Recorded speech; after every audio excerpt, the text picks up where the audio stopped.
పారిశ్రామిక ఆర్థికాభివృద్ధికి దోహదపడేలా ఉద్యోగ కల్పనకు ఊతమిచ్చేలా కేంద్రం ఏపీకి బడ్జెట్లో వరాలిచ్చింది. రాష్ట్రంలో డెడికేటెడ్ రేర్ ఎర్త్ కారిడార్ ఏర్పాటు చేస్తున్నట్లు కేంద్రం ప్రకటించింది. ఏపీని చుట్టేస్తూ బుల్లెట్ రైళ్లు పరుగులు తీసేలా హైస్పీడ్ రైల్ కారిడార్ ప్రాజెక్టులని ప్రకటించింది. కీలక ప్రాజెక్టులైన పోలవరం, అమరావతి రాజధానికి కేంద్ర బడ్జెట్లో నిధులు కేటాయించారు. 2025-26 బడ్జెట్లో పోలవరం ప్రాజెక్టుకు 5,936 కోట్లు కేటాయించిన అంచనాల సవరణలో 3,017.20 కోట్లకు తగ్గింది. 2026-27 బడ్జెట్లో 3,320.39 కోట్లు కేటాయించారు. రాజధాని అమరావతికి ఏడీబీ, ఐబీఆర్డీ నుంచి 1,561 కోట్లు సమకూరుస్తోంది. కేంద్ర బడ్జెట్లో రాష్ట్రానికి ప్రాధాన్యం లభించింది. రాజధాని అమరావతి నిర్మాణానికి కేంద్ర బడ్జెట్లో 1,561 కోట్లు కేటాయించారు. ఇందులో ఏడీబీ నుంచి 1,128.91 కోట్లు, ప్రపంచ బ్యాంకు సంస్థ ఐబీఆర్డీ నుంచి 432.09 కోట్లు ఇవ్వనున్నట్లు పేర్కొన్నారు. 2024లో కూటమి ప్రభుత్వం అధికారంలోకొచ్చి రాజధాని నిర్మాణాన్ని పట్టాలెక్కించిన కొన్ని నెలలకే ఏడీబీ, ప్రపంచ బ్యాంకు సంయుక్తంగా 15,000 కోట్ల రుణం మంజూరు చేశాయి. వాటిలో ఆ బ్యాంకులు ఇస్తున్నది 13,500 కోట్లు కాగా కేంద్రం మ్యాచింగ్ గ్రాంట్గా 1,500 కోట్లు సమకూరుస్తోంది. కేంద్రం ఇచ్చే 1,500 కోట్లలో 750 కోట్లు ఇప్పటికే విడుదలయ్యాయి. మిగతా నిధుల్ని మార్చి నెలాఖరులోగా ఇస్తుంది. ప్రపంచ బ్యాంకు, ఏడీబీల నుంచి వచ్చే 13,500 కోట్లను రాజధానిలో పనుల పురోగతిని బట్టి దశలవారీగా రాష్ట్ర ప్రభుత్వం తీసుకుంటుంది. ఇప్పటి వరకు సుమారు 4,800 కోట్ల వరకు డ్రా చేసింది. ఆ నిధులు బ్యాంకుల నుంచే వస్తున్నా కేంద్ర బడ్జెట్లో విధిగా చూపించాలి.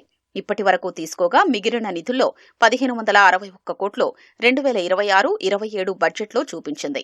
అంటే 1,561 కోట్లు మాత్రమే ఇస్తారని కాదు.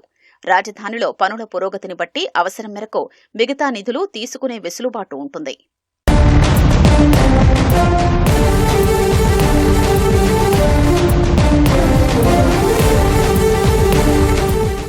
పోలవరం జాతీయ ప్రాజెక్టుకు వచ్చే ఆర్థిక సంవత్సరంలో కేంద్రం బడ్జెట్లో 3,320 కోట్లు కేటాయించారు.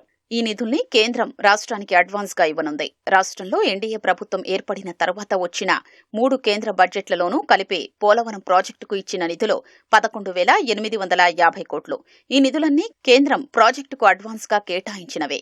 అంటే పనులు చేయకముందే రాష్ట్ర సింగిల్ నోడల్ ఖాతాకు కేంద్రం నిధులు బదిలీ చేస్తోంది.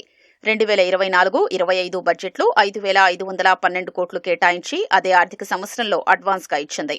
2025-26లో 5,936 కోట్లు కేటాయించింది. ఇందులో 2024-25, 2025-26 ఆర్థిక సంవత్సరాల్లో రాష్ట్రం 4,318.96 కోట్లు ఖర్చు చేసింది. అడ్వాన్స్గా ఇచ్చిన నిధుల్లో 80% ఖర్చు చేశాం కాబట్టి 3వ విడత అడ్వాన్సు నిధులు విడుదల చెయ్యాలంటూ పోలవరం అధికారులు జనవరిలో కేంద్రానికి ప్రతిపాదనలు పంపారు. అవి ఈ నెలలో రానున్నాయి. 2024-25లో కేంద్రం అడ్వాన్స్గా ఇచ్చిన 5,512.40 కోట్లనే రాష్ట్రం వినియోగించడంతో గత బడ్జెట్లో కేటాయించిన 5,936 కోట్ల అవసరం పడలేదు. దీంతో ఆ కేటాయింపును 3,017.40 కోట్లకు కేంద్రం తాజాగా సవరించింది. దీనిలో ప్రస్తుతం 1,500 కోట్లిచ్చి అవి ఖర్చు చేసిన వెంటనే మరో 1,500 కోట్లిస్తామని చెప్తోంది. 2026-27 బడ్జెట్లో 3,320 కోట్లు కేటాయింపు చూపారు. తాజా కేటాయింపులతో పోలవరం ప్రాజెక్టుకు తొలి దశలో +41.15 మీటర్ల ఎత్తుకు నీళ్లు నిలబెట్టేలా పునరావాసం, పూర్తిస్థాయి ప్రాజెక్టు నిర్మాణానికి అవసరమైన నిధులు ఇచ్చినట్లవుతుంది. తొలి దశలో ప్రాజెక్టును పూర్తి చేసేందుకు అవసరమైన 12,157 కోట్లు కేంద్రం 2024 జూన్ తర్వాత మంజూరు చేసింది. తాజా బడ్జెట్ కేటాయింపులు కూడా కలిపి ఇంతవరకు 11,850 కోట్లు ఇచ్చినట్లవుతుంది. తొలి దశకు ఇక కేంద్రం కేటాయించాల్సింది కేవలం 306 కోట్లే.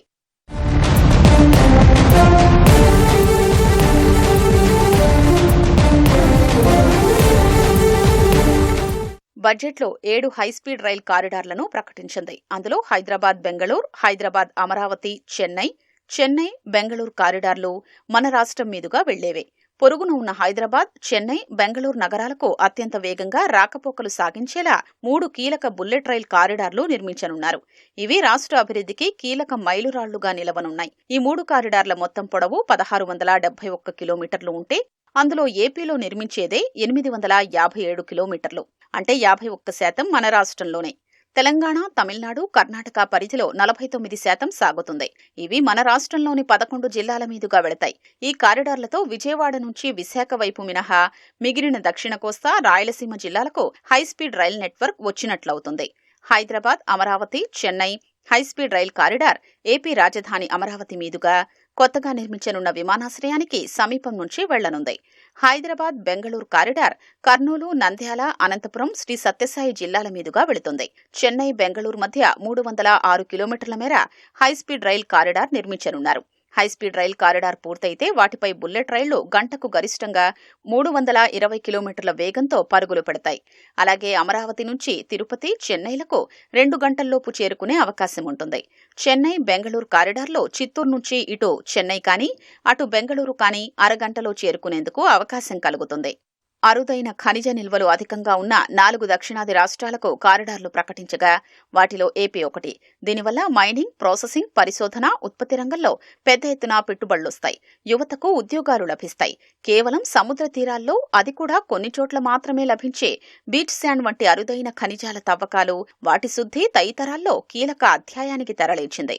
వీటి తవ్వకాలకు పెద్ద ఎత్తున ప్రోత్సాహం అందించనున్నట్లు కేంద్రం ప్రకటించడంతో రాష్ట్రంలో మైనింగ్ రంగంలో పెద్ద ఎత్తున పెట్టుబడులు రానున్నాయి. అరుదైన ఖనిజాలు అధికంగా లభించే ఏపీ సహా ఒడిశా, తమిళనాడు, కేరళ రాష్ట్రాలతో కలిపి రేర్ ఎర్త్ కారిడార్ల ఏర్పాటుకు సహకారం అందించేందుకు కేంద్రం ముందుకొచ్చింది. దీనివల్ల వీటి తవ్వకాలకు అనేక ఔత్సాహిక కంపెనీలు ముందుకొస్తాయి. మైనింగ్ యాక్టివిటీ భారీగా పెరుగుతుంది. అధిక సంఖ్యలో ఉపాధి అవకాశాలు పెరుగుతాయి. ప్రభుత్వానికి రాబడి కూడా గణనీయంగా పెరగనుంది. ఖనిజాల తవ్వకాలకు ముందుకొచ్చే ఔత్సాహిక కంపెనీలకు కేంద్రం నుంచి మరింత ప్రోత్సాహం అందనుంది. సెమీ కండక్టర్ పరిశ్రమకు బూస్ట్ ఇచ్చేలా 40,000 కోట్లతో ప్రతిపాదించిన ఇండియా సెమీ కండక్టర్ మిషన్ 2.0 ఐఎస్ఎంలో భాగంగా ఏపీలో కర్నూలు, తిరుపతిలో కార్బైడ్ చిప్స్, అడ్వాన్స్డ్ ప్యాకేజింగ్ పరిశ్రమల ఏర్పాటుకు సహకారం అందనుంది. కర్నూలు జిల్లా ఓర్వకల్లులో 14,000 కోట్ల పెట్టుబడితో సిలికాన్ కార్బైడ్ సెమీ కండక్టర్ తయారీ పరిశ్రమ ఏర్పాటుకు ఇప్పటికే ఒప్పందం కుదిరింది. దీంతో పాటు రాబోయే ఏపీలో సెమీ కండక్టర్ తయారీ చేపట్టే పరిశ్రమలకు ప్రోత్సాహకాలు అందే అవకాశం ఉంది. పీఎం కుసుమ్, పీఎం సూర్యఘర్ పథకాల ద్వారా రాష్ట్ర రైతులకు ప్రయోజనం లభించనుంది. కుసుమ్లో 3 లక్షల వ్యవసాయ కనెక్షన్లు, సూర్యఘర్లో 2 లక్షల కనెక్షన్లు అదనంగా వస్తాయని అంచనా. ఇవే కాకుండా రాష్ట్ర పర్యాటక రంగానికి ప్రోత్సాహం ఇచ్చేలా అరకులో ట్రెక్కింగ్, హైకింగ్ మార్గాలు ఏర్పాటు చేస్తున్నట్లు కేంద్రం ప్రకటించింది. రాష్ట్ర ప్రభుత్వంతో కలిసి అభివృద్ధి చెయ్యనున్నట్లు బడ్జెట్లో తెలిపింది. పులికాట్ సరస్సులో పక్షుల్ని మరింత దగ్గర నుంచి వీక్షించేందుకు వీలుగా బర్డ్ వాచింగ్ ట్రయల్స్ కు ప్రాధాన్యం కల్పించనుంది. గ్రామీణ రహదారుల ప్రాజెక్టుకు ఏఐఐబి నుంచి 500.99 కోట్లు, ఏపీ సహజ వ్యవసాయ సాగు ప్రాజెక్టు కోసం జీఓడిఈ నుంచి 155.32 కోట్లు, రహదారులు, వంతెనల పునర్నిర్మాణ ప్రాజెక్టు కోసం ఎన్డీబీ నుంచి 350 కోట్ల నిధులు రానున్నాయి. కేంద్ర నౌకాయాన శాఖ నుంచి విశాఖపట్నం పోర్టు ట్రస్టుకు 450 కోట్లు కేటాయించారు. ఇందులో 250 కోట్లు అంతర్గత వనరుల నుంచి, 200 కోట్లు ఇతర మార్గాల నుంచి సమకూరుస్తారు. గతేడాది కేటాయించిన 730 కోట్లతో పోలిస్తే ఇదే తక్కువే.